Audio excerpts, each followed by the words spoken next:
તો મિત્રો આપણી ગુજરાત સ્ટડીઝ યુટ્યુબ ચેનલમાં ફરી એક નવા વિડીયોમાં આપનું હાર્દિક સ્વાગત કરું છું. તો મિત્રો ઘણા લાંબા સમય પછી કંઈક આ પ્રકારનો સ્ટ્રેટેજી ટાઈપનો વિડીયો બનાવવાનો મને મોકો મળ્યો છે. નોર્મલી આપણે આવા સ્ટ્રેટેજી ઉપર ઘણા બધા વિડીયોઝ પાછલી એક્ઝામ ઉપર બનાવ્યા છે, જેમ કે પોલીસ કોન્સ્ટેબલ હોય, સીસીની ગઈ ભરતી હોય, XYZ જીપીએસસી છે, ઘણી બધી ભરતીઓ પર આપણે ગાઈડન્સ એન્ડ સ્ટ્રેટેજી બુકલિસ્ટ ઉપર વિડીયો બનાવેલા છે. પરંતુ થોડા કેટલાક મહિનાઓ વર્ષોથી આ ટાઈપનો વિડીયો બનાવવાનો મોકો નહોતો મળ્યો અને ટાઈમ પણ મારી પાસે બહુ ઓછો હોય છે, જેથી કરીને આવા વિડીયો બનાવવા પાછળ ઘણું એનાલિસિસ કરવું પડતું હોય છે. ઘણું પરીક્ષાનો ટ્રેન્ડ છે, પરીક્ષાનું એક્ઝામિનરનું જે કહેવાય ને કે પેટર્ન છે, કે લાસ્ટ એક્ઝામિનર કઈ ટાઈપના ક્વેશ્ચન ટ્રેન્ડિંગમાં પૂછી રહ્યું છે, એ બધું જ એનાલિસિસ કરવું પડે.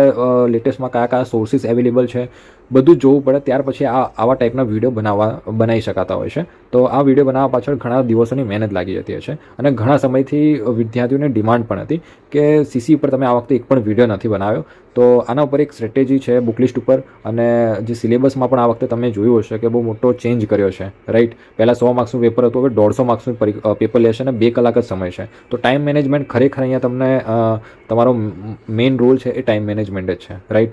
તો બધી જ આપણે વાત કરવાની છે સ્ટ્રેટેજી વિશે. બુકલિસ્ટ ઉપર ફ્રી રિસોર્સિસ ઘણા બધા એવા યુટ્યુબ પર ફ્રી રિસોર્સ પણ છે કે તમારે મોંઘા ડાટ જે કોર્સ છે એ લેવાની જરૂર નથી. જ્યારથી મેથ્સ રિઝનિંગ સિલેબસમાં એડ થયું છે, ઘણી એકેડમીવાળાઓએ પોતાના જે કહેવાય ને કે મોંઘા ડાટ કોર્સ વેચવાનું સ્ટાર્ટ કરી દીધું છે. એનું પાછળ રીઝન છે કે ઘણા બધા લોકોને મેથ્સ રિઝનિંગ નથી આવડતું, પ્રેક્ટિસ અને એક પ્રેક્ટિકલ વિષય છે, બરોબર. અને વિદ્યાર્થીઓ એ સમજતા નથી કે આને હું જેટલી વારંવાર પ્રેક્ટિસ કરીશ એમ આ વિષય મારો સારો થશે. એવું નથી કે કોઈ પણ એક સારા એવા ટોપ લેવલના ફેકલ્ટી સાથે ભણી લઈશ તો બસ એ મને મેથ્સ શીખવાડી દેશે. એ કોઈ શીખવાડી નહીં શકે. જ્યાં સુધી તમે પેન અને પેપર નહીં પકડો, જાતે મહેનત નહીં કરો, એક ચેપ્ટરના જ્યાં સુધી 200-150 ક્વેશ્ચન પોતે પ્રેક્ટિસ નહીં કરો, મોક ટેસ્ટ નહીં લગાવો, ત્યાં સુધી પોસિબલ છે ને કે તમને કોઈ પણ ગમે તેટલો મોંઘો કોર્સ લઈને પણ તમને શીખવાડી શકે, બરોબર. તો આ વાત તમારે મનમાં ઉતારવી પડશે. મોંઘા કોર્સ લેવાની જરૂર નથી, સાચી ડાયરેક્શનની, સાચી દિશાની જરૂર છે મિત્રો. અને એ દિશા હું તમને આજે વિડીયોમાં બતાવીશ કે કેવી રીતે તમારે એક્ઝામને ટેકલ કરવાની છે, કેવી રીતે એક્ઝામ માટે તમારું માઇન્ડસેટ હોવું જોઈએ, એ બધી જ આપણે વાત કરવાની છે.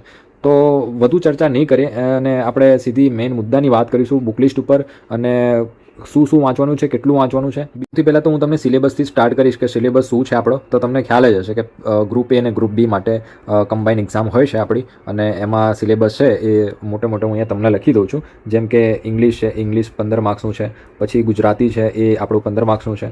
પછી જનરલ અવેરનેસ અને કરંટ અફેર્સ છે, ઓકે. કરંટ અફેર્સ એ લગભગ 30 માર્ક્સનું છે, રાઈટ. પછી મેથ્સ રિઝનિંગ જે છે, ઓકે, તો એ લગભગ 90 માર્ક્સનું છે, રાઈટ. એમ કરીને 150 માર્ક્સનું તમારું એક્ઝામ પેપર છે અને એના માટે તમને 2 કલાક સમય મળશે. તો એનો ડિટેલ સિલેબસ પણ તમે બાજુમાં જોઈ શકો છો. બાજુમાં ડિટેલ સિલેબસ અહીંયા જોઈ શકો છો. આ વખતે ક્યાંક તમે જોઈ શકો છો કે ક્યાંય કોમ્પ્રિહેન્શન નથી દેખાતું, એટલે ગદ્ય વિભાગ જે છે, જે ફકરા ઉપરથી ક્વેશ્ચન હતા, એ આ વખતે કદાચ ઇંગ્લિશમાં એડ નથી કર્યું. તો બહુ સારી વાત છે. કેમ જોઈએ આપણે કે ટોપિક કયા છે, જેમ કે અને કયા ટોપિકમાંથી કેટલું વેટેજ છે એ પણ આપણે જોઈ શકાય કે 15 માર્ક્સમાં ઇંગ્લિશ પૂછાય છે અને 15 ટોપિક આપેલા છે. તો લગભગ આપણે એવું કહી શકાય કે બધામાંથી એક ક્વેશ્ચન આવશે એવું જરૂરી નથી, બરોબર. હા, એટલું કહી શકું છું કે ટેન્સ છે, વોઇસ છે, ડાયરેક્ટ ઇનડાયરેક્ટ છે, પછી આર્ટિકલ છે, પછી આ use of adjective, preposition, conjunction છે, યુઝ ઓફ વર્બ છે, પછી નાઉન પ્રોનાઉન છે, ઓકે. આ જે મેં સિલેક્ટ કર્યા છે ને 7 ટોપિક્સ, એમાંથી દરેકમાંથી એક ક્વેશ્ચન પૂરેપૂરી આવવાની સંભાવના છે. એક ક્વેશ્ચન, મિનિમમ એક ક્વેશ્ચન તો આવશે જ, અને મેક્સિમમ 2 ક્વેશ્ચન, ઓકે. અને બે ક્વેશ્ચન પણ એક શેમાંથી પૂછી શકે છે. એક તો વોઇસ એન્ડ એક્ટિવ વોઇસ ક્વેશ્ચનમાંથી પૂછી શકે છે, કાં તો પછી તમને પૂછી શકે છે અહીંયાથી એડજેક્ટિવ, પ્રિપોઝિશન, કન્જક્શન, ઓકે, અને વર્બમાંથી. આ 2 ચેપ્ટર છે ને, એમાંથી 1-2 ક્વેશ્ચન મેક્સિમમ પૂછી શકે, બાકી એનાથી પૂછવાની એની લિમિટ છે એની, બરોબર. અને મિનિમમ 1 ક્વેશ્ચન આવશે, બરોબર. તો તમારે તૈયારી પણ એ રીતે જ કરવાની છે, બરોબર. હવે બીજી વાત કરીએ આગળ કે બાકીના જે વોકેબ્લરીના જે ટોપિક છે, સિનોનિયમ, ઇન્ટોનિયમ છે, વન વર્ડ સબસ્ટિટ્યુટ છે, એમાંથી પણ બધામાંથી એક જ ક્વેશ્ચન આવશે, મેક્સિમમ 2 ક્વેશ્ચન. એનાથી પણ એની વધારે લિમિટ છે નહીં. 2 ક્વેશ્ચન બી પૂછવા હશે ને તો બહુ વિચારીને પૂછશે, બરોબર. તો એવો સારો એવો ટોપિક હશે ને એમાંથી 2 ક્વેશ્ચન પૂછશે, બાકી એક જ ક્વેશ્ચન પૂછવાની લિમિટ છે. હા, 2 થી 3 ક્વેશ્ચન પૂછવાની એની જે વધારે શક્યતા છે એ 8 નંબર છે, જમ્બલ વર્ડ્સ એન્ડ સેન્ટેન્સ. આમાંથી 2 થી 3 ક્વેશ્ચન એ પૂછશે જ, બરાબર. ગઈ એક્ઝામ છે એ ગઈ એક્ઝામનું તમે જોઈ શકો છો, મિનિમમ 2 ક્વેશ્ચન તો એના પૂછ્યા જ છે. બરાબર.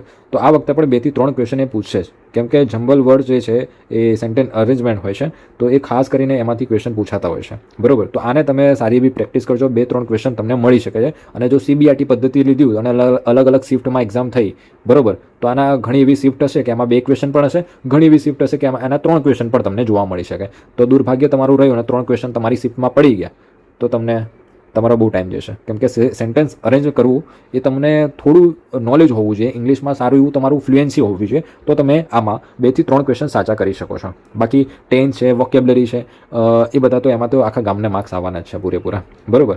પરંતુ આને થોડું વધારે પ્રેક્ટિસ કરજો. હવે આના માટે તમને હું ફ્રીમાં મટીરિયલ પણ જે સોર્સિસ છે, PDF છે, રાઈટ, એ હું તમને ડાયરેક્ટલી આપણે ટેલિગ્રામ પર પ્રોવાઈડ કરી દઈશ. આના માટે કોઈ અલગથી બુક લેવાની જરૂર નથી. ઓકે, કોઈ જ બુક લેવાની જરૂર નથી. જો તમે ઓલરેડી અગાઉ કોઈ પણ એક્ઝામની તૈયારી કરેલી છે અને બેઝિક કોન્સેપ્ટ તમારા ખ્યાલ છે, ક્લિયર છે, તો તમારે કોઈ બુક લેવાની જરૂર નથી. ખાલી પ્રેક્ટિસ જે કહેવાય કે પ્રેક્ટિસ સેટ આપવાના છે. અને જો તમારે વોકેબ્લરીનું મટીરિયલની વાત કરું તો એના હું તમને આપણા ટેલિગ્રામ ગ્રુપ ઉપર એની PDF મૂકી દઈશ, તો તમે એટલું વોકેબ્લરી વાંચી જજો. બાકી એનાથી બહાર લગભગ આવશે તો આપણે બીજા કોઈને નહીં આવડે. બરાબર.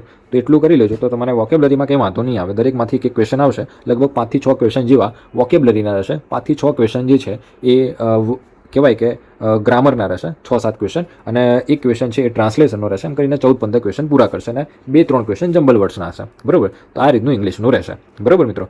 બાકી આની અલગથી બુક લેવાની કોઈ જરૂર નથી. અને જો છે તો તમારે વેલ એન્ડ ગુડ છે કે દરેક ટોપિકનું સારી રીતે રિવિઝન કરી લેવું. બરાબર. ઓકે.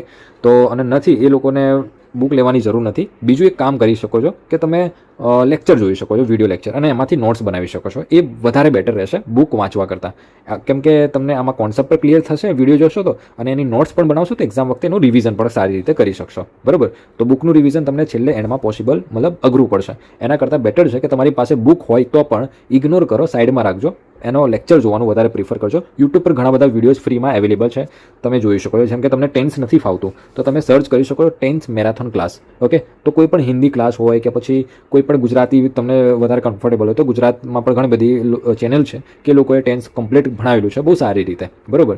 તો એ લેવલે પણ કરી લેજો તો વાંધો નહીં જ આવે ને, એમાંથી નોટ્સ બનાવી લેજો. ઓકે. બીજું એવી રીતે તમે સેમ કરી શકો છો વોઇસમાં, ડાયરેક્ટ ઇનડાયરેક્ટમાં.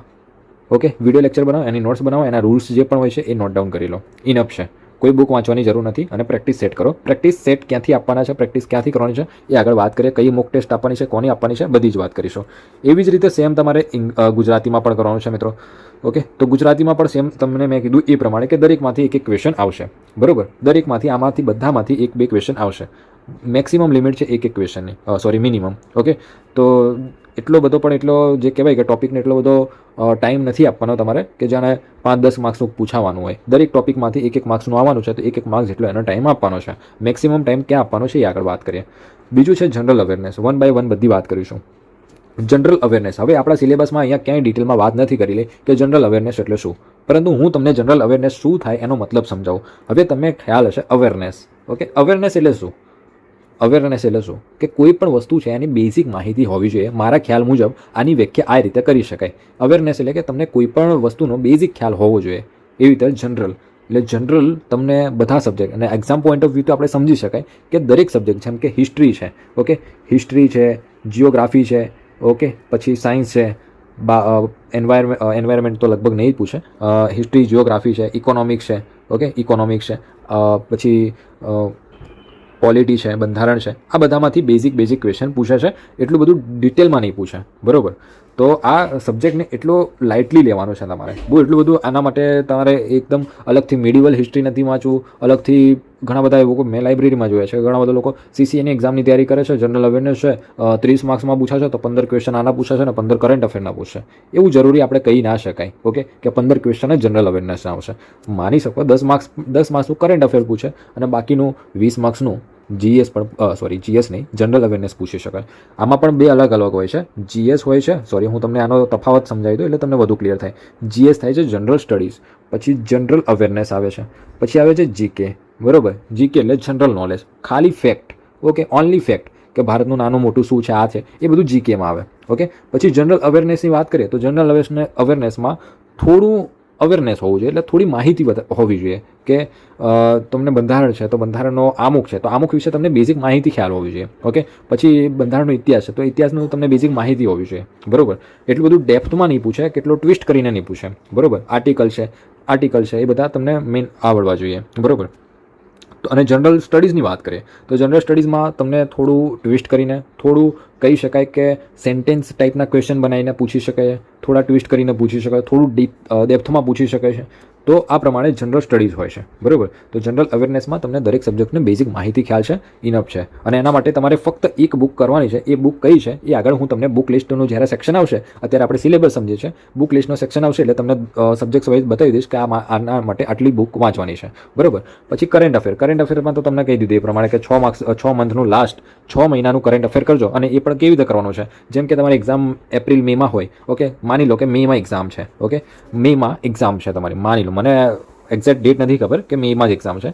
મેમાં એક્ઝામ હોય તો તમારે શું કરવાનું છે, એપ્રિલથી સ્ટાર્ટ કરવાનું છે. એપ્રિલ મહિનાનું પહેલાં કરંટ અફેર કરવાનું છે. એની બની શકે તો નોટ્સ બનાવવાની કોઈ જરૂર છે નહીં. અંદર જે તમારી મેગઝીન વાંચતા હોય એમાંથી તમારે ખાલી હાઇલાઇટ કરવાનું છે. હું તો કહું છું કોઈ વિડીયો લેક્ચર પણ નથી જોવાની જરૂર. હા, કમ્પાઇલેશન હોય. ઓકે, 6 મહિનાનું કરંટ અફેરનું કમ્પાઇલેશન મેરાથન ક્લાસ, તો એ વિડીયો જોઈ નખાય. એ પણ ક્યારે, જ્યારે એક્ઝામનો એન્ડ સમય હોય કે એક્ઝામના 2-3 દિવસ બાકી છે તો એ ત્યારે જોઈ શકાય. બાકી તમે અત્યારે કોઈ પણ એક મેગઝીન છે, યુવાની છે, આઈસીની છે, પછી તમે LJKની આવે છે, લેટેસ્ટ જનરલ ફેક્ટ કરીને. ઓકે, તો એ પણ કરી શકો. તો બધી સારી જ છે, માર્કેટમાં બધા કરંટ અફેર સારું જ બનાવે છે. રાઈટ, તો કોઈ પણ એકની ઉઠાવીને તમે એપ્રિલ મહિનાથી સ્ટાર્ટ કરી શકો. પછી માર્ચનું છે, એમાં જોડે હાઇલાઇટ પણ કરતું જવાનું છે. ઓકે, મેન હાઇલાઇટ જે હોય ને, સ્પોર્ટ રિલેટેડ છે, સાયન્સ એન્ડ ટેક રિલેટેડ છે, તો તમારે એને વધારે તમારે પ્રાયોરિટી આપવાની છે. બરોબર, કેમ કે આ કરંટ અફેર વધારે પૂછાતા યોજનાઓ છે, આના રિલેટેડ હોય તો આ બધું તમારે કરવાનું છે. ઓકે, પછી પ્રાઇમ મિનિસ્ટરને લઈને કોઈ પણ અગત્યની અપડેટ હોય. ઓકે, કોઈ પણ વિઝિટ હોય, SCO સંમેલન હોય, કે પછી કોઈ પણ સંમેલન હોઈ શકે છે. રાઈટ, પછી PMની કોઈ પણ વિઝિટ હોય રિસેન્ટલી જે, રાઈટ, પછી જે પણ કરારો થયા હોય, રાઈટ, અને ઇન્ટરનેશનલ લેવલે જે પણ મહત્વના મુદ્દાઓ હોય તો એ બધું તમારે મેઇન પ્રાયોરિટી પર રાખવાનું છે. ઓકે, નાનું જે પણ હોય છે એને થોડું સાઈડમાં રાખવાનું છે. કરંટ અફેર વાંચવાની પણ એક ટ્રીક હોય છે. બરાબર, પછી એવી રીતે તમારે માર્ચમાં કરવાનું છે. એવી રીતે પછી 2 ફેબ્રુઆરી પછી જાન્યુઆરી છે. ઓકે, પછી ડિસેમ્બર છે. આવી રીતે તમારે પ્રાયોરિટી આપવાની છે. અને એમાં સાથે નોટ ડાઉન કરતું રહેવાનું છે, હાઇલાઇટ કરતું રહેવાનું છે, જેથી કરીને તમે સેકન્ડ ટાઈમ રિવિઝન કરો ત્યારે ખાલી હાઇલાઇટેડ જે મુદ્દાઓ કરેલા છે એટલું જ વાંચવાનું છે. એના સિવાય વધારે વાંચવાનું નથી, જેથી કરીને આપણી મેમોરીમાં વધારે સ્ટ્રોંગલી એ સેવ થતું રહે. ઓકે, તો કરંટ અફેર આવી રીતે કરવાનું છે. બાકી કરંટ અફેરમાં વધારે કોઈ ચિંતા કરવાની જરૂર નથી. તમે એટલું કરશો ઇનફ છે. જો એટલું કરીને જશો તો તમને આવડશે, તો નહીં આવડે, તમને નહીં આવડે ને તો બીજા કોઈને નહીં આવડે. બરોબર, કેમ કે કરંટ અફેરમાં એટલો બધો સમય ના બગાડે, કેમ કે એક બહુ વાસ્ટ છે, એનું કોઈ લિમિટ નથી, કોઈ હદ નથી કે કેટલું વાંચો. ઓકે, તો અને એક્ઝામિનરને પણ ખુલ્લી છૂટ મળી જાય છે કે ગમે તે રીતે પૂછી શકે. તો તમે ત્યાં એક્ઝામિનરને પકડી નહીં શકો કે આટલું કરી લઈશ તો મને પૂછાશે અને એમાંથી પ્રશ્ન આવશે. બરાબર, હવે વાત કરીએ ક્વોન્ટિટી એપ્ટિટ્યૂડ. હવે મિત્રો અહીંયા પણ એક સમજવાનો એક મુદ્દો છે. અહીંયા એલિમેન્ટરી મેથ્સ નથી લખેલું. ઓકે, અહીંયા લખેલું છે ક્વોન્ટિટી એપ્ટિટ્યૂડ. એટલે કે અહીંયા તમારું બેઝિક અરેથમેટિક મેથ અને જે કહેવાય કે એડવાન્સ મેથ એ બંને તમારું પૂછશે સિલેબસમાં. ઓકે, 30 માર્ક્સમાં આપેલું છે અને એનો ડિટેલ સિલેબસ અહીંયા તમે જોઈ શકો. એક સાઈડ ગુજરાતી લખેલું છે, એક સાઈડ ઇંગ્લિશમાં લખેલા છે ચેપ્ટર્સના નામ. આ 15 ચેપ્ટર એને સિલેબસમાં આપેલા છે. આ 15 ચેપ્ટર તમારે બહુ સારી રીતે કરવાના છે. બરોબર, જો તમારે પાસ થવું હોય અને મેરિટમાં આવવું હોય, ઓકે, સારા માર્ક્સ પ્રમાણે, સારા રેન્ક સાથે, તો આ જે 90 માર્ક્સ છે ને મેથ્સ રિઝનિંગના એમાં તમારો ટાર્ગેટ 80+ હોવો જોઈએ.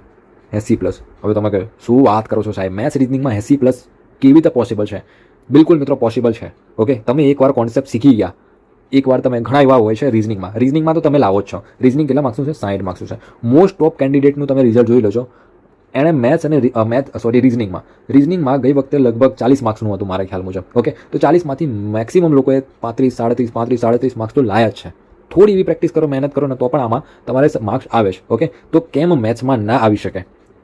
મેથ્સમાં કેમ ના આવી શકે? મેથ્સ પણ એક પ્રેક્ટિકલ સબ્જેક્ટ છે, એક કહેવાય કે કોન્સેપ્ટવાળો સબ્જેક્ટ છે. ઓકે, તો એની પણ તમે પ્રેક્ટિસ કરો વારંવાર, તો આમાં પણ તમે જે 30 માર્ક્સનું છે તો આરામથી 27-28 માર્ક્સ લઈ શકો છો તમે. બરોબર, તો 80+ તમારો ટાર્ગેટ હોવો જ જોઈએ. મેથ્સમાં મેઇન પ્રોબ્લેમ શું હોય છે મિત્રો, કે અહીંયા તો તમને બધું આવડે છે, પણ જ્યારે એક્ઝામમાં પ્રશ્નો સોલ્વ કરવા બેસો છો ને ત્યાં તમારી પાસે હોય છે time limit. Okay, time limit હોય છે અને આ ટાઈમ લિમિટનું તમારી મગજ ઉપર પ્રેશર પડે છે ને એટલે તમે આના પ્રશ્નો કરી નથી શકતા. બરાબર, તો એના માટે શું કરવું જોઈએ? Mock test. ઓકે, મોક ટેસ્ટની પ્રેક્ટિસ નથી કરેલી એટલે તમને એક્ઝામ હોલમાં તમને આ મેથ્સના પ્રશ્નો સોલ્વ કરવાની, જે કહેવાય કે પ્રેશર હેન્ડલ કરવાની પ્રેક્ટિસ નથી. Mock test is equal to pressure handle in the exam hall. Okay, તો એક્ઝામ હોલમાં તમને પ્રેક્ટિસ પ્રેશર જે છે એ કેવી રીતે હેન્ડલ કરી શકો એ જ શીખવે છે મેથ મોક ટેસ્ટ. ઘણા એવું કહે છે કે આ મોકમાં હું જે પ્રશ્નો સોલ્વ કરીશ એ થોડી ના આવવાના છે. ઓકે, એવું જરૂરી નથી કે મેથ મોક ટેસ્ટ આપણે પ્રશ્નો બેઠે બેઠા એક્ઝામમાં આવે એ માટે નથી હોતા મોક ટેસ્ટ. મોક ટેસ્ટ હોય છે કે તમે જે ટાઈમ હોય છે એનું તમે પ્રેશર કેવી રીતે હેન્ડલ કરો છો, કેવી રીતે પ્રશ્નો મેક્સિમમ અટેમ્પ કરી શકો છો એક્યુરેસી સાથે, એ તમને શીખવાડે છે મોક ટેસ્ટ. પહેલાં મોક ટેસ્ટમાં તમને વાંધો પડી શકે છે કે 60 પ્રશ્નો તમારા કલાકમાં પૂરા નહીં થાય, પછી તમે 10-15 મોક ટેસ્ટ આપશો, 20 મોક ટેસ્ટ આપશો, એમ તમારી જે કહેવાય ને કે માઇન્ડને પ્રેશર હેન્ડલ કરવાની હેબિટ ડેવલપ થશે. અને એક્ઝામ હોલમાં તમે એટલા ડેવલપ થઈ ગયા હશો કે તમે દરેક ક્વેશ્ચનને ખાલી આમ જોતા જ તમને ફટફટ પેન ઉપડવા લાગશે અને આપી દેશો આન્સર. આ કમાલ હોય છે મોક ટેસ્ટનો. બાકી ઘણા બધા લોકો મોક ટેસ્ટને પણ બહુ સારી અલગ રીતે સમજે કે મોક ટેસ્ટ એટલે કે આ જે પ્રશ્નોની પ્રેક્ટિસ કરું છું ને એ જ પ્રશ્નો પૂછાવા જોઈએ. એવું નથી હોતું. એ જસ્ટ માઇન્ડસેટનો ખેલ છે મોક ટેસ્ટ. બરાબર. તો મોક ટેસ્ટ પણ કોને આપવાના છે, કેવી રીતે આપવાના છે એની પણ આગળ વાત કરીએ. બરાબર. હવે આ છે મેથ્સ. હવે મેથ્સનો આ સિલેબસ છે, એમાં તો કંઈ કહેવાનું છે નહીં. અર્થમેટિક અને એડવાન્સ બંને પૂછાવાના છે. તો તમારે શરૂઆત છે એ કેવી રીતે કરવાની છે, ક્યાંથી કરવાની છે એ આગળ વાત કરું છું કે ક્યાંથી તમે ફ્રીમાં આખું મેથ્સ કમ્પ્લીટ કરી શકો છો. કોઈ બુકની જરૂર નથી કે કોઈ મોંઘા વિડીયો લેક્ચર કોર્સની જરૂર નથી. થોડી એવી કહેવાય ને કે હું તમને આગળ વાત કરીશ, એ કરશો એટલે તમે એની વારંવાર પ્રેક્ટિસ કરજો, મેથ્સ તમારું ક્લિયર થઈ જશે 100% ગેરંટી સાથે કહું છું. ઓકે, વાત કરીએ રીઝનિંગ. રીઝનિંગ આપણો સ્કોરિંગ સબ્જેક્ટ છે. ઓકે, 60માંથી મેક્સિમમ પ્રયત્ન હોવો જોઈએ 57-58 માર્ક્સ આવે. હું તો કહું છું 60માંથી 60 આવે રીઝનિંગમાં. બરાબર, લાવવાવાળા લાવે છે. ઓકે, અને તમારે પણ આવે, એવું કેમ ના આવે. બરાબર. રીઝનિંગમાં કોઈ એટલું બહુ મોટું રોકેટ સાયન્સ નથી. બેઝિક એવા કોન્સેપ્ટ હોય છે અને બેઝિક તમે ખાસ કરીને જે મેઇન સબ્જેક્ટ છે એ તમારા શીખવાના હોય છે. જેમ કે એજીસવાળું ચેપ્ટર છે, બ્લડ રિલેશન છે, પછી બીજું તમારે શીખવાનું છે ક્લોક એન્ડ કેલેન્ડર છે, બીજું તમારે શીખવાનું હોય છે એક સિલોજિઝમ હોય છે, રાઈટ. ઓકે, સિલોજિઝમ. પછી ડેટા ઇન્ટરપ્રિટેશન એન્ડ સફિશિયન્સી, આ પણ એક મેથ્સનો ટોપિક છે, એને અલગથી કાઉન્ટ નથી કરતો. બાકી આમાં સિલોજિઝમ હોય છે એક કોન્સેપ્ટ શીખવા માટે. બાકી બધું તમે છે ને ખાલી મોક ટેસ્ટ આપશો ને તો પણ તમને રીઝનિંગ આવડી જશે. રીઝનિંગ પણ ક્યાંથી કરવાનું છે, કેવી રીતે કરી શકાય એની વાત કરીએ. આ બધી વાત કરી લીધી સિલેબસની. હવે મેથ્સ માટે શું કરવાનું છે? કશું જ કરવાનું નથી. એક તમારે નોટ લેવાની છે અને યુટ્યુબ પર સર્ચ કરવાનું છે. આ કોઈ પેઇડ પ્રમોશન નથી હો મિત્રો.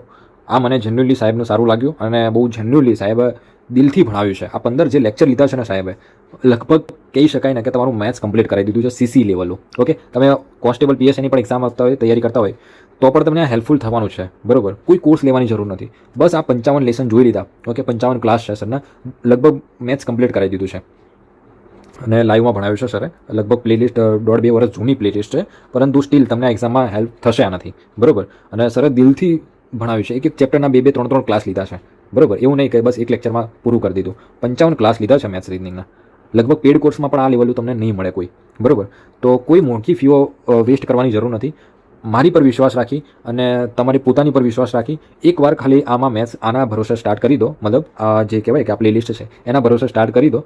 પછી જુઓ તમારું મેથ્સ સ્ટાર્ટ થશે. એકવારમાં ખબર ના પડે, 2-3 વખત એનું રિવિઝન કરો, એની નોટ્સ બનાવો. જે પણ ફોર્મ્યુલા સર લખાવે છે, જે પણ મેથડ સમજાવે છે, કોન્સેપ્ટ સમજાવે છે, એ દરેક વસ્તુ નોટ ડાઉન કરતા જાઓ અને એ રીતે કરો. અને પેટર્ન આની હોવી જોઈએ. મેથ્સ ડેવલપ કરવાની, મેથ્સની સ્કિલ છે. ઓકે, એ કેવી રીતે ડેવલપ થશે? તો સૌથી પહેલાં તમે આના સ્ટેપ ફોલો કરો. મારા સ્ટેપ છે ને, તમારું મેથ્સ ઇમ્પ્રૂવ થશે. શું કરવાનું છે? સૌથી પહેલાં માની લો કે તમે એક આ પ્લે લિસ્ટ છે, એમાં તમે પર્સન્ટેજ, ઓકે, પર્સન્ટેજ ચેપ્ટર શીખો છો. બરાબર. તો સૌથી પહેલાં તમે આ પર્સન્ટેજનો સરનો ક્લાસ જોયા, 2-3 જે પણ ક્લાસ હોય એ ક્લાસ કમ્પ્લીટ કરો. એની નોટ્સ બનાવો. સરે જે પણ ક્વેશ્ચન સોલ્વ કરાવ્યા હોય એ ક્વેશ્ચન એમાં નોટ ડાઉન કરો બધા. ઓકે, પછી શું કરો? એનું રિવિઝન કરો નોટ્સનું. ઓકે, રિવિઝન થઈ જાય ને પછી શું કરવાનું છે? તમારી પાસે CCની અત્યારે એક વેબ સંકુલની બુક આવેલી છે.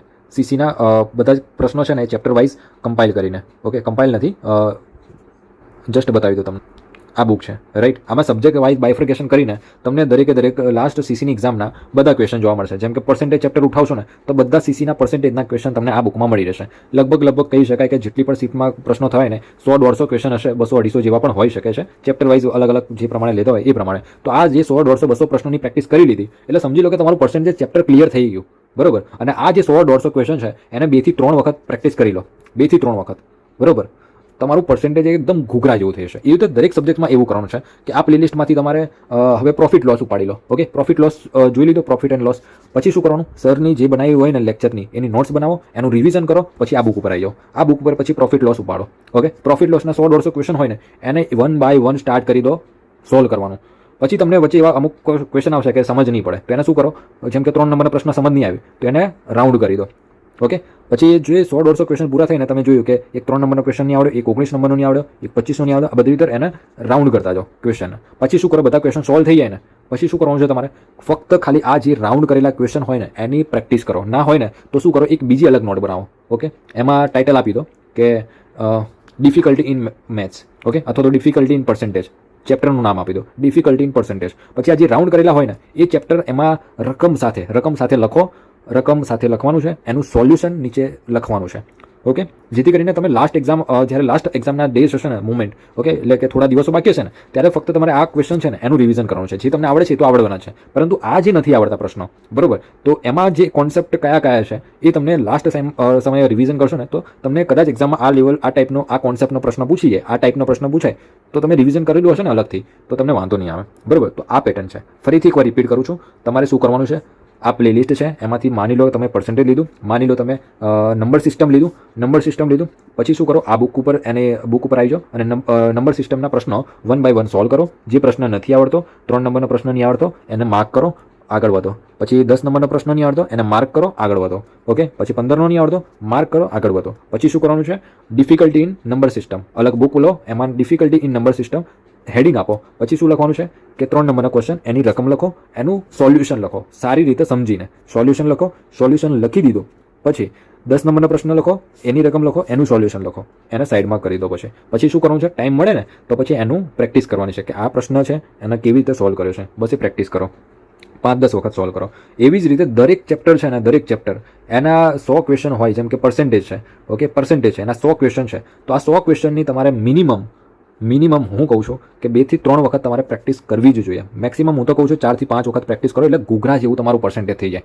બરોબર, અને હવે એટલો ટાઈમ છે નહીં કે તમે 4 થી 5 વખત આની પ્રેક્ટિસ કરી શકો, તો મારા મુજબ 2 થી 3 વખત 2 વખત બી પ્રશ્નોની પ્રેક્ટિસ કરી લો અને સીધા મોક ટેસ્ટ ઉપર આવી જાઓ. ઓકે, દરેક ચેપ્ટર તમારું કમ્પ્લીટ થઈ ગયું આમાંથી, કે ભાઈ જેટલા પણ ચેપ્ટર હતા બધાની આમાંથી પ્રેક્ટિસ થઈ ગઈ છે, આપણે પ્લેલિસ્ટ વાળું પર પૂરું થઈ ગયું છે. પછી સાથે મોક ટેસ્ટ પણ આપવાનું શરૂ કરી દો. ઓકે, જેમ કે સબ્જેક્ટ વાઇઝ પણ ઘણા બધા લોકો મોક ટેસ્ટ આપતા હોય છે. ઓકે, તો આપણી ટૂંક સમયમાં આપણે પણ મોક ટેસ્ટ લોન્ચ કરવાના છીએ, અને તો એ મોક ટેસ્ટ પણ તમે જોઈન કરી લેજો. તો એમાં આપણે subject wise topic wise subject wise તો નહીં પણ ટોપિક વાઇઝ આપણે ટેસ્ટ સિરીઝ આપવાનો પ્રયત્ન કરીશું, જેમાં દરેકમાં તમને 20 ક્વેશ્ચન અલગ પેટર્નના મૂકીશું, જે તમને પ્રેક્ટિસ માટે અને કહેવાય કે સારી હેબિટ ડેવલપ કરશે મોક ટેસ્ટ. બરાબર, અને એક્ઝામ ઓરિએન્ટેડ આપણે ટેસ્ટ સિરીઝ તૈયાર કરીશું. તો જ્યારે પણ એનું અપડેટ આવશે ટેસ્ટ સિરીઝ તો આપણે ટેલિગ્રામ ઉપર અપડેટ તમને મળી જશે. તો મેથ્સ આવી રીતે કરવાનું છે. હવે રિઝનિંગની વાત કરું ને તો મિત્રો, તો રિઝનિંગના પણ આમાં પ્રશ્નો આપેલા છે, બસ એ પ્રશ્ન સોલ્વ કરી ન જાઓ. ઓકે, રિઝનિંગમાં એટલા સોલ્વ કરી ન જાઓ, મારી પર વિશ્વાસ રાખો, એની બહાર તમને બીજું કંઈ કરવાની જરૂર નથી. રિઝનિંગમાં જે નથી આવડતા, જેમ કે તમને સિલોજિઝમ નથી આવડતો કે કેટલા કૂતરા બિલાડ્યા છે અને બિલાડ્યા છે એ કૂતરા છે, ઓકે, તો આવા પ્રશ્નો જે હોય છે ને મિત્રો, એ પ્રશ્નો તમારે ક્યાંથી કરવાના છે, તો જો તમને એ નથી ફાવતું તો પછી યુટ્યુબ પર સર્ચ કરો કે સિલોજિઝમ. તમે સિલોજિઝમ સર્ચ કરશો એટલે સિલોજિઝમનો આખો એક ક્લાસ આવી હશે. પછી એને સમજી લો. ઓકે, એને સમજી લો. એ સમજી લીધો પછી એને તમે પ્રેક્ટિસ કરો આ બુકમાંથી, કે સિલોજિઝમનું અલગ ચેપ્ટર આપેલું છે, એ ચેપ્ટરમાંથી સિલોજિઝમના 50-60 ક્વેશ્ચન હોય એ પ્રેક્ટિસ કરી લો, એ તમારો ટોપિક ક્લિયર થઈ ગયો. બરાબર, પછી એવી રીતે જે પણ ટોપિકમાં ડિફિકલ્ટી હોય તમને, જેમ કે તમને સિલોજિઝમ ક્લિયર થઈ ગયું, પછી તમને પ્રોબ્લેમ આવે છે કે મને જે કહેવાય કે માની લો કે તમને પ્રોબ્લેમ આવી શકે છે બ્લડ રિલેશનમાં, રાઈટ, કે ફોટાવાળા કે આંગળી ચીંધે છે એવા પ્રશ્નો નથી ખબર પડતી, તો તમે સર્ચ કરો કે બ્લડ રિલેશન, તો તમને બ્લડ રિલેશનના જે પણ કોન્સેપ્ટ હોય એ શીખી લો, ક્લિયર થઈ જાય, પછી આમાંથી પ્રેક્ટિસ કરી લો, એ ટોપિક ક્લિયર થઈ ગયો. ઓકે, પછી મોક ટેસ્ટ ઉપર આવી જાઓ. બરાબર, મોક ટેસ્ટ ઉપર આવ્યો ત્યાં તમારે ત્યાં આગળ ટાઈમ મેનેજમેન્ટની એ બધી પ્રેક્ટિસ થઈ જશે. જ્યાં સુધી કોન્સેપ્ટ ક્લિયર ના થાય ત્યાં સુધી મોક ટેસ્ટ આપવાનો કોઈ ફાયદો નથી. ઓકે, કેમ કે તમે મોક ટેસ્ટમાં ક્વેશ્ચન અટેમ્પ જ નહીં કરી, બધા ક્વેશ્ચન સ્કીપ કરશો તમે. બરાબર, તો પહેલાં તમારે કોન્સેપ્ટ ક્લિયર કરવાના છે, આ બુકમાંથી 2 થી 3 વખત બધા પ્રશ્નો સોલ્વ કરવાના છે, થઈ જાય પછી તમે એ ચેપ્ટરની મોક ટેસ્ટ આપી શકો છો. બરાબર, તો ત્યાં તમને વધારે સારું રહેશે કે તમે કેટલું સ્પીડથી તમે એ પ્રશ્ન સોલ્વ કરી શકો છો, એની હેબિટ ડેવલપ કરવાની છે મોક ટેસ્ટના થ્રુ. ઓકે, તો મેથ્સ રિઝનિંગમાં આવી રીતે તમે પેટર્ન ફોલો કરશો. ઓકે, ના સમજાયું તો ફરી એકવાર રિવાઇઝ કરી શકો છો, એકને એક વાત વારંવાર હું કહીશ તો વિડીયો લાંબુ બનશે. ઓકે, હવે જનરલ અવેરનેસ માટે શું કરવાનું છે, ફક્ત આ બુક લઈ લો. ઓકે, આ બુક લઈ લો, જનરલ અવેરનેસ તમારું ક્લિયર થઈ જશે. આના સિવાય બીજું કંઈ કરવાનું નથી. 3 થી 4 વાર, જ્યાં સુધી એક્ઝામ ના આવે ત્યાં સુધી તમે 3 થી 4 વખત આનું રિવિઝન કર્યા કરો. બરાબર, આમાં ઓલમોસ્ટ બધું જ આવી ગયું, ગુજરાતનું આવી ગયું, ભારતનું આવી ગયું, વિશ્વનું આવી ગયું. બરાબર, હિસ્ટ્રી, ભૂગોળ, કલ્ચર, બંધારણ બધું જ આવી ગયું. બીજો કોઈ બુક કરવાની જરૂર નથી. હિસ્ટ્રીની અલગ બુક, મિડિવલની અલગ બુક, પ્રાચીનની અલગ બુક, કંઈ કરવાની જરૂર નથી. આ એક બુક કરી લો, તમારું જનરલ અવેરનેસના સારા એવા માર્ક્સ આમાંથી આવી જશે. બરાબર, બાકી બીજા લોકો કરે છે એ જસ્ટ ટાઈમ વેસ્ટ કરે છે. ઓકે, તમારે ટાઈમ વેસ્ટ નથી કરવાનું. સ્માર્ટલી વર્ક કરવાનો છે. ઓકે, તો જનરલ અવેરનેસ માટે આટલું કરો. કરંટ અફેર માટે ઓલરેડી મેં તમને કહી દીધું, કોઈ પણ એક મેગઝીન ઉઠાઈ લો અને લાસ્ટ 6 મહિનાનું કરંટ અફેર ચાલુ કરી દો. ઓકે, હાઇલાઇટ સાથે. ઓકે, સાથે સાથે હાઇલાઇટ કરતું જવાનું છે. બાકી રહ્યું ગુજરાતી અને અંગ્રેજી. તો ગુજરાતી અને અંગ્રેજીમાં મેં તમને કહી દીધું એ પ્રમાણે કે ટૂંક સમયમાં વોકેબ્લરીની જે PDF મૂકવાનો છું ગ્રુપમાં, એની પ્રિન્ટ કઢાઈ લેજો અને એટલી વોકેબ્લરી યાદ કરી લેજો. તમને વોકેબ્લરીમાંથી એની 12 માર્ક્સ નહીં જાય. અને બાકીનું મેં તમને કીધું એ પ્રમાણે કે ટેન્સ નથી ફાવતો તો ટેન્સનો મેરેથોન ક્લાસ જોઈ લો, એનો નોટ્સ બનાવી લો, એનું રિવિઝન કરો. પછી તમને ડાયરેક્ટ ઇનડાયરેક્ટ નથી ફાવતું, એનો ક્લાસ જોઈ લો, એનો મેરેથોન ક્લાસ જે પણ હોય એ જોઈ લો. પછી એની નોટ્સ બનાવી લો અને એની ક્વેશ્ચન પ્રેક્ટિસ કરી લો. બસ ક્લિયર થઈ ગયું. અને ઓલરેડી એ ક્વેશ્ચન પ્રેક્ટિસ બી નહીં કરો ને તો કંઈ વાંધો નહીં, મોક ટેસ્ટમાં તમારું ક્લિયર થઈ જશે. ઓકે, અને ક્વેશ્ચન પ્રેક્ટિસ કરો તો વધારે બેટર રહેશે. ઓકે, પછી બીજું હોય છે એવી જ રીતે તમારે આમાં ઇંગ્લિશમાં આ રીતના જ કરવાનું છે. જે ટોપિક નથી ખબર, કોઈ બુક લેવાની જરૂર નથી, કોઈ ઇંગ્લિશનો કોઈ કોર્સ લેવાની જરૂર નથી. બધું તમે યુટ્યુબ પરથી આમાંથી કરી શકો છો અને બિલીવ મી, તમે સારું ક્લિયર કરશો, મતલબ સારું પરફોર્મ કરશો એક્ઝામમાં. આ પ્રમાણે પણ કરીને જશો ને તો ઇનફ છે. ગુજરાતીમાં પણ સેમ એ પેટર્ન ફોલો કરવાની છે તમારે. આમાં ગુજરાતીમાં મોસ્ટલી તમારું છે ને શબ્દ ભંડોળ વધારે હોય છે, રૂઢિપ્રયોગ છે, સમાનાર્થી, વિરુદ્ધાર્થી છે, આ બધા ટોપિક વધારે છે. લગભગ 15 માર્ક્સનું આપેલું છે ને 8 થી 10 ક્વેશ્ચન તમારા વોકેબ્લરીના હશે. ઓકે, અને 5 થી 6 ક્વેશ્ચન જે છે એ તમારા છંદનો એક ક્વેશ્ચન હોય, અલંકારનો એક ક્વેશ્ચન હોય, આવી રીતે પૂછાશે. અને બહુ ઇઝી છે. એમાં પણ અલગ કોઈ બુક વ્યાકરણ વિહાર છે, 8th એડિશન, 4th, કંઈ જરૂર નથી, કંઈ જરૂર નથી. ફક્ત એના કોન્સેપ્ટ જે છે, જે નિયમો છે એ યાદ કરી લો, નોટ ડાઉન કરી લો, બસ થઈ ગયું. અને ક્વેશ્ચન પ્રેક્ટિસ કરો. અને જે ક્વેશ્ચન પ્રેક્ટિસ મેં કીધું ને એ પ્રમાણે કે ક્યાંથી કરવાનું છે, જે ઓલી CC વાળી બુક કીધી ને, CC વાળી 6000 કે 6800 પ્રશ્નો જે છે મેં તમને આગળ બતાવીએ. ઓકે, એમાં આના પર ટોપિક વાઇઝ આપેલા છે, છંદના અલગ પ્રશ્નો, અલંકારના અલગ પ્રશ્નો. બસ એ પ્રેક્ટિસ કરી લો, ક્લિયર તમારું. અલગ કંઈ કરવાની જરૂર નથી. ઓકે, તો આ હતી આખી આપણી સંપૂર્ણ સ્ટ્રેટેજી. અને ફ્રી કોર્સીસ પણ મેં બતાવી દીધા. ઓછી એવી કિંમતમાં તમે આની તૈયારી કરી લેશો. બરાબર, કોઈ મોંઘા ડાટ કોર્સ લેવાની જરૂર નથી. મેં કીધું એ પ્રમાણે પેટર્ન ફોલો કરો. વિડીયો ના સમજાય 2-3 વખત આ પણ જોઈ શકો છો. બાકી એટલા પણ તમે કહેવાય કે હવે ગ્રેજ્યુએટ થઈ ગયા. ઓકે, આટલું તો તમને એકવારમાં સમજાઈ ગયું હશે કે મારો કહેવાનો સાર શું હતો આ વિડીયોમાં. બરાબર, બાકી આપણા ટેલિગ્રામ પર જોડાયેલા રહેજો. બધી અપડેટ છે, મટીરિયલ છે કે કોઈ પણ સ્ટ્રેટેજી રિલેટેડ હોય મેસેજ પણ હું કરતો હોઉં છું કે તમારે આમ કરો, આ કરો, આ રીતે કરો. તો જોડાયેલા રહો, ટેલિગ્રામ પર તમને હેલ્પફુલ થઈ શકે. ઓકે, મળે મિત્રો નેક્સ્ટ વિડીયોમાં. આજે વિડીયો પૂરતું આટલું જ. આ વિડીયો તમને કેવો લાગ્યો ચોક્કસથી કોમેન્ટ કરીને જણાવજો, જેથી કરીને બાકીના જે વ્યુઅર્સ આવે છે, જે ન્યૂ વ્યુઅર છે, એને પણ થોડો વિશ્વાસ બેસે. કેમ કે ત્યારે કોમેન્ટનો જમાનો છે. બરાબર, પહેલાં વિડીયો જોવે ને એની પહેલાં શું કરે છે, કોમેન્ટ વાંચે છે, કોમેન્ટમાં શું રિવ્યૂ છે. ઓકે, એના ઉપરથી વિડીયોને જજ કરતા હોય છે. તો તમે પણ વિડીયો ખરેખર સારો લાગ્યો હોય, જેન્યુઅન લાગ્યો હોય તો તમે વિડીયોમાં કોમેન્ટ કરીને જણાવી શકો છો. બાકી મળીએ નેક્સ્ટ વિડીયોમાં. Okay, thank you.